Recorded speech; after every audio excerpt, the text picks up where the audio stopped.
Hey Lions Nation, I'm Dustin Davis, and today we're breaking down the latest news from Detroit. The Lions find themselves at a crossroads where personnel decisions, coaching structure, and strategic direction converge with uncommon urgency. Leadership faces questions about roster construction, scheme evolution, and whether incremental adjustments can still bridge the gap between playoff hopeful and legitimate contender. How the Lions navigate uncertainty around foundational positions, coaching continuity, and resource allocation will shape the franchise's competitive window. Decisions made this offseason carry consequences that extend well beyond a single campaign, and the organization's approach to these pivotal moments will reveal whether leadership believes adjustment or transformation is required. That being said, let's find out about some big moves in Detroit.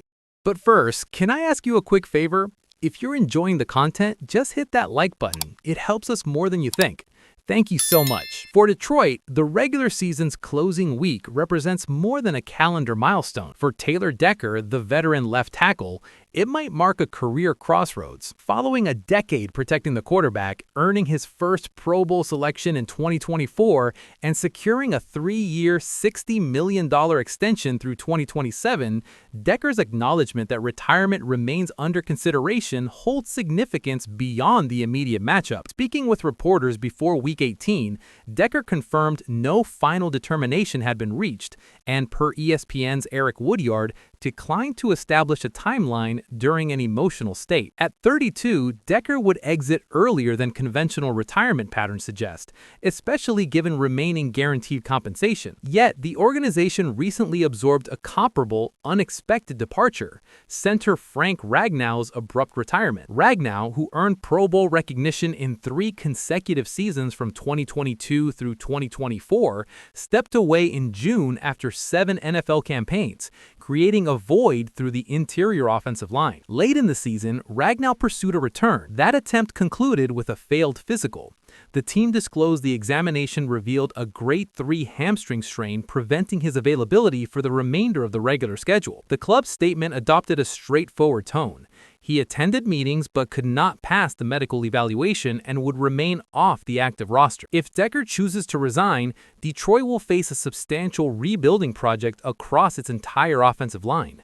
Replacing a long-tenured left tackle typically demands allocating draft resources, exploring free agent markets, and committing considerable salary cap space. Beyond contracts and selections, the intangible loss, surrendering a veteran anchor who stabilizes the line and guides younger personnel, would influence the club's near-term trajectory. The cascading effects reach core offensive assets. Safeguarding Jared Goff and maintaining running lanes for Jahmyr Gibbs would become paramount offseason objectives. Regardless of Decker's ultimate choice, the Lions must address depth, injury vulnerability, and resource distribution to prevent another campaign marked by instability up front. While roster concerns mount, another question looms: who will orchestrate the offense moving forward? Before Detroit's Week 10 matchup with Washington, Dan Campbell indicated the offense required precision refinement rather than wholesale reinvention. His remarks positioned the challenge as manageable through focused, tactical modifications, the measured recalibrations that can restore efficiency without abandoning a core team's identity. Campbell was direct.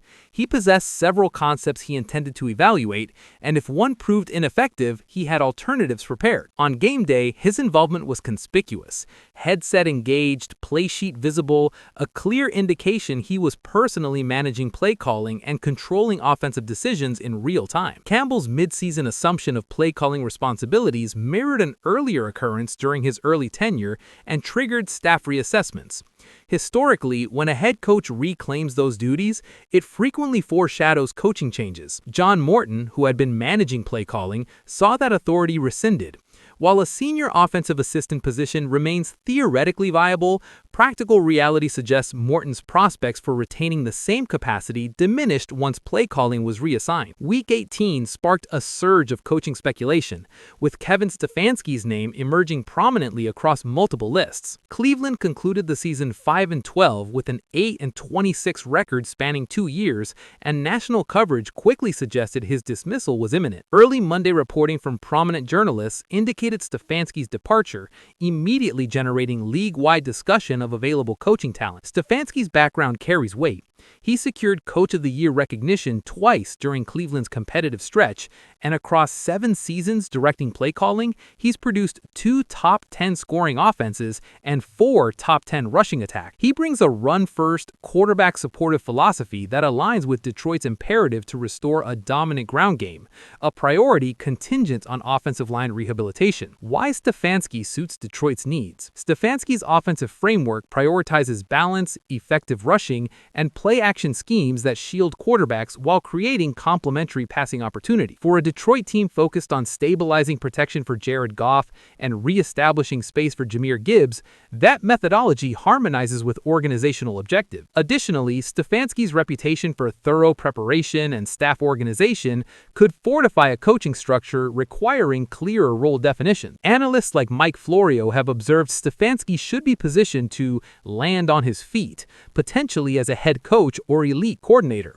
Nevertheless, following a challenging Cleveland tenure, he might elect to accept a coordinator role to rebuild credibility. That scenario would position the Lions to pursue an accomplished and high-profile candidate without delay. The immediate availability of a candidate like Stefanski alters the equation.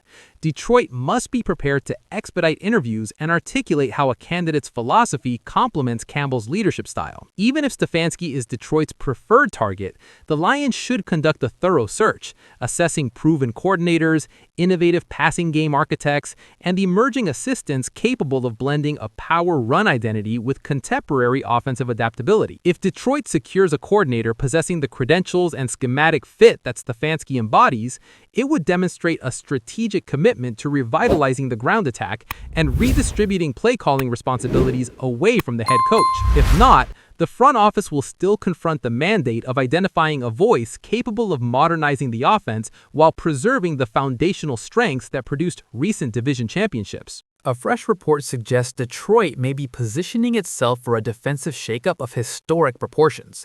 For the first time since 2022, the Detroit Lions will observe the playoffs as spectators. Duplicating the remarkable 15-win campaign from 2024 was always unlikely.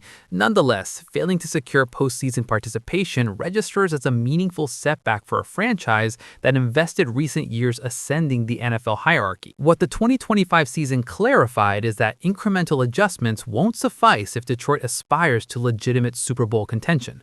Whether the club's solution involves roster overhaul, coaching changes, or both, Holmes and Campbell will likely need to venture beyond their established parameters, or risk the Super Bowl window Holmes consistently minimizes closing entirely. The Lions no longer occupy the same tier as perpetually struggling franchises like the Las Vegas Raiders. As teams position themselves near the top of the 2026 draft, Las Vegas has benched star edge rusher Max Crosby, and the relationship appears sufficiently fractured that his long-term commitment is questionable. Crosby will reach 29 before the 2026 season commences, an age where his prime no longer synchronizes cleanly with the Raiders roster appearing years removed from contention. That misalignment renders trading him logical. The Raiders may prefer assets better aligned with their timeline rather than retaining a veteran whose peak seasons could be squandered during a prolonged rebuild. Bleacher Report's Christopher Knox identified Detroit among 5 realistic Crosby destinations. The schematic compatibility of a 5-time Pro Bowler within Detroit's defensive front is self-evident. The more substantive debate centers on what compensation the Lions would surrender to complete the acquisition.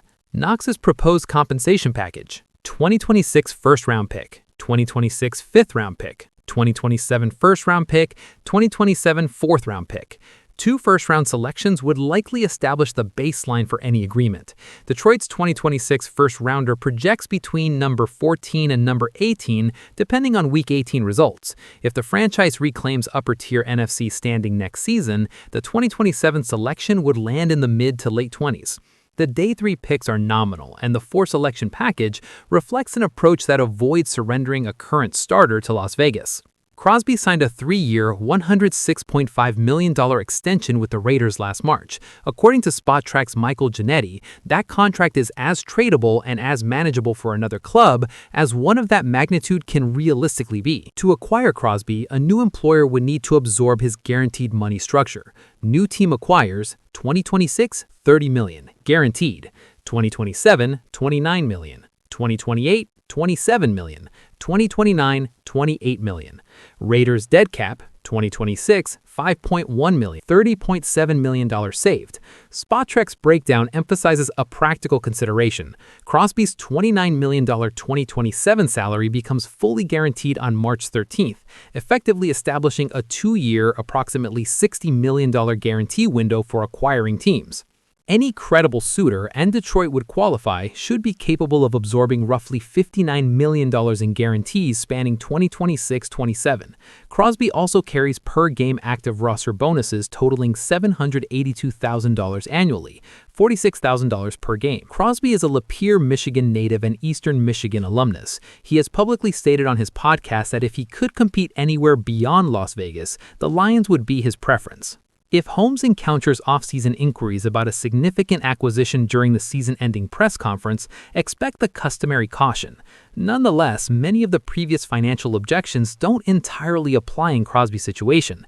After missing the playoffs in a campaign carrying elevated expectations, hoarding draft capital as an inflexible principle is considerably harder to defend.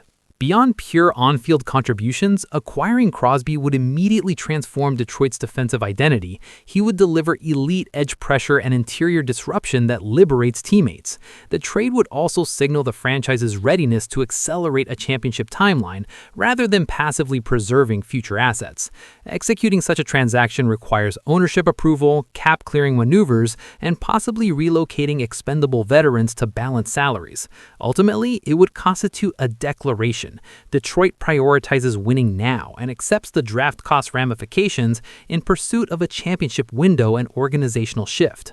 This is where it gets real. Would you pull the trigger on a Max Crosby trade if you were Brad Holmes? Is giving up 2 first-round picks worth it for a 29-year-old pass rusher, even one as dominant as Crosby? Or should the Lions stick to building through the draft and stay patient? And let's be honest, after missing the playoffs this year, is patient even an option anymore? We want to hear your take. Are you team go all in now or team protect the future? Sound off in the comments. Before you leave, drop a like and subscribe. Be part of our fan base and let's make Lions even stronger. Until the next video.